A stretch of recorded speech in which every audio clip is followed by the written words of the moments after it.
ताई, आज तुमचा रोहिणी चिमटे यांच्यासोबत वाद झाला, नेमकं प्रकरण काय आहे आणि हा वाद नेमका कशावरनं झाला?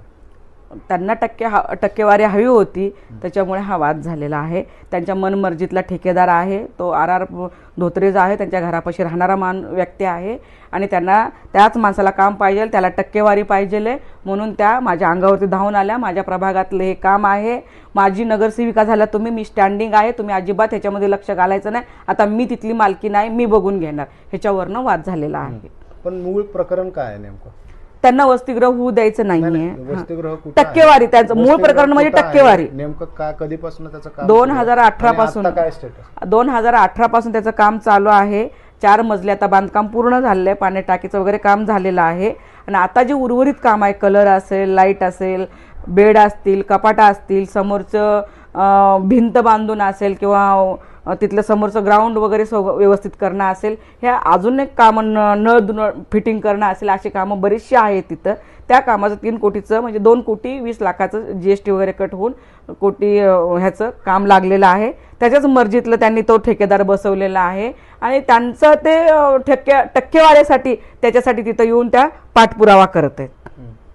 आणि कारण ही मी जर 2018 पासून जर मी काम करत असेल आणि तू माझी नगरसेविका, मी आता स्टँडिंगच आहे, हा रुबाब दाखवणं योग्य नाही आहे. मला माझी टक्केवारी मला घ्यायची आहे, मला माझं असं झालं, ह्या त्यांचे गुंड वगैरे घेऊन येऊन धमकवणं हे आम्हाला मला बरं वाटलेलं नाही, योग्य वाटत नाही आहे. आज जर तुमचं भांडण झालं तर त्याच्यामध्ये शिवीगाळीपर्यंत प्रकरण गेलं आणि महानगरपालिका आणि सगळीकडे चर्चेचा विषय बनलाय.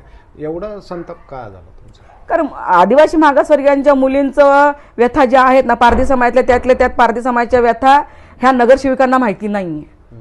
समाज म्हणून तर ह्यांना कुणालाच माहिती नाहीये. प्रत्यक्षात समाजामध्ये जाऊन जेव्हा ह्या काम करतील ना, पालापाडामध्ये जाऊन जेव्हा ह्या काम करतील ना, जेव्हा मुलीवरती, महिलांवरती अन्याय अत्याचार होतो, त्यांच्यावर बलात्कार होतो, त्यांना शिक्षणापासून वंचित ठेवलं जातं, हे जर त्यांना माहिती राहिलं असतं तर त्यांनी टक्केवारीची भाषा केलीच नसते. ह्याच्यावरनं वाद पेटलेला आहे. बरं, आता तुमचं काय पक्षश्रेष्ठींशी बोलणं झालंय का? तुम्ही याच्याबाबत तक्रार करणार आहेत का? मी पक्षश्रेष्ठीकडे तक्रार करणार आहे. पक्षश्रेष्ठींनी माझी बाजू त्यांच्याकडे मी मांडणार आहे, त्यांनी माझी बाजू समजून घेतील एवढीच माझी अपेक्षा आहे. आज तुमचं कोणाशी बोलणं झालंय का? आज माझं श्रीनाथ भीमाले साहेबांशी माझं बोलणं झालं. श्रीनाथ भीमाले साहेबांनी त्यांना बोलावून त्यांनाही समजूत घातलेली आहे.